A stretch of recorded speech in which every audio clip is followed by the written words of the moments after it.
Sadly, domestic violence remains a serious issue in our communities, and the voices raising awareness, well, they continue to grow. Add to those voices Audace Garnett, a specialist with the National Network to End Domestic Violence, as well as attorney Emily Campbell, who is the founder of the Campbell firm. Good morning to both of you. Audace, I want to ask you, how did you get started working to try to change this issue?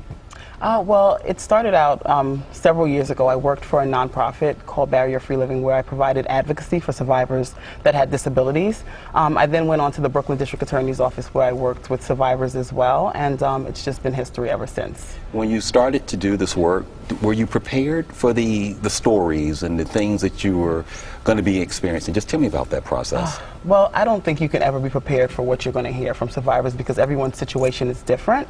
However, you learn how to cope, you learn how to remain hopeful, and work with survivors the best way that you can. Now, your title is a technology safety specialist. Yes. Explain to me what that is. Okay, so technology safety specialist, I work for the National Network to End Domestic Violence, and I'm on the safety net team. So what we do is we focus on all things technology and the intersection of domestic violence. What we do is we provide technical assistance to organizations. We work with survivors as well. We provide trainings throughout the nation and internationally, and we also provide support to tech companies on their emerging technology that they're creating. So when we talk about the relationship between the two, do you mean what goes beyond someone making a phone call is what you're saying, right? Yes, absolutely. Yes, there are several ways that someone can be abused through technology. They can be stalked, they can be harassed in several ways, and it's technology, to be honest, it's not a new tactic. It's just a new tool that abusers can use. It's an extension that they can use in order to abuse a survivor. Now, Emily, when do you tend to come into contact with someone, a survivor? Right, so I am an attorney, and I work with people who are victims of human trafficking as well as victims of domestic violence.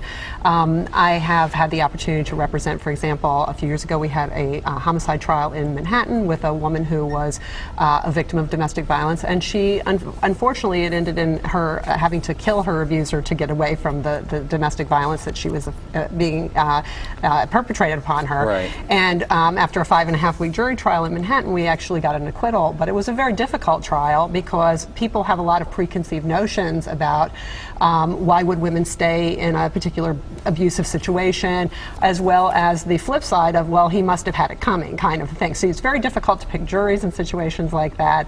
You know, my work has been both pro bono and low bono. I'm a member of the 18B Indigent Defense Panel in Brooklyn. I'm very impressed with the Brooklyn DA's office and the way that they handle situations, because Charles Hines, whom Audace worked with, had the experience of developing an entire program which has been used as a model for much of the rest of the country to help victims of domestic violence.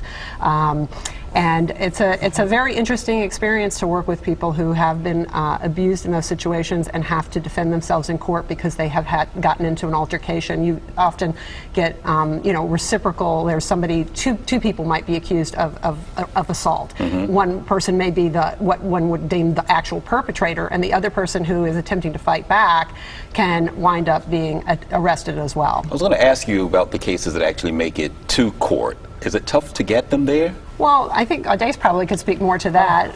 Well, it depends, because there are several barriers for a person to get help that they need. First of all, they have to realize that they're in an abusive relationship. To even, you know, realize that this is a bad situation. Right. And then there are several barriers to, you know, get a police report. Like, what are the barriers there? You know, like, do you feel comfortable with walking into a precinct? Would you feel comfortable with walking into a court? Where is the court located? Do I have money to get to the court? So there may be several barriers for a victim to get the help that they need, and survivors oftentimes don't know where to get the help. So yeah, it's really difficult. For the ones that get to court and get, you know, through trial, I guess is the term, is getting a conviction easy? How difficult is it to get a conviction, or no?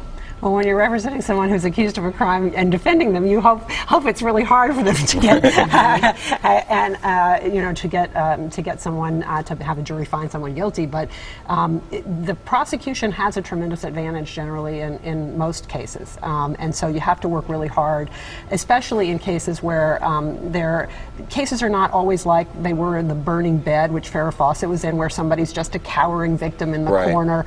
Sometimes they're fighting back in ways that make them seem like they may be abusive as well. So it's difficult. That movie was profound. You know, I remember that. You know, I remember that I was too. a kid, but I remember it. You know, remember it well. I understand also that there is a situation where teenagers are now being confronted, you know, with this. And when you stop and think, like, I think many of us seem to think that it's an adult issue, but that's not the case. Right. It's definitely not a just adult issue. Anyone can be a victim of abuse. Pets, elder abuse as well. Right. It's happening in our society. I think there's a lot more awareness now, so that's why folks are realizing that teenagers are victims, and there are a lot more services available. But teen dating violence has been an issue that's been going on for forever. I want to ask you something. If you think someone's being abused or in a situation like this, and they may be reluctant to come forth, what does a person do in that situation? A friend or someone that's trying to help them. I think it's really important to listen to that person, okay, and not blame that person. I think it's important to let them know that they're not alone. What they're experiencing is not their fault, and also that help is available, so that when they are ready, you know, they can come to you and receive the support that they need. But we shouldn't blame victims. Yeah. Emily, what's the website for your law firm? So it's campbellfirm.com. There are articles and resources there. The National Network to End Domestic Violence has a hotline, has a wonderful website, nnedv.org. Yes. And then there are lots of opportunities in the city for people to get help.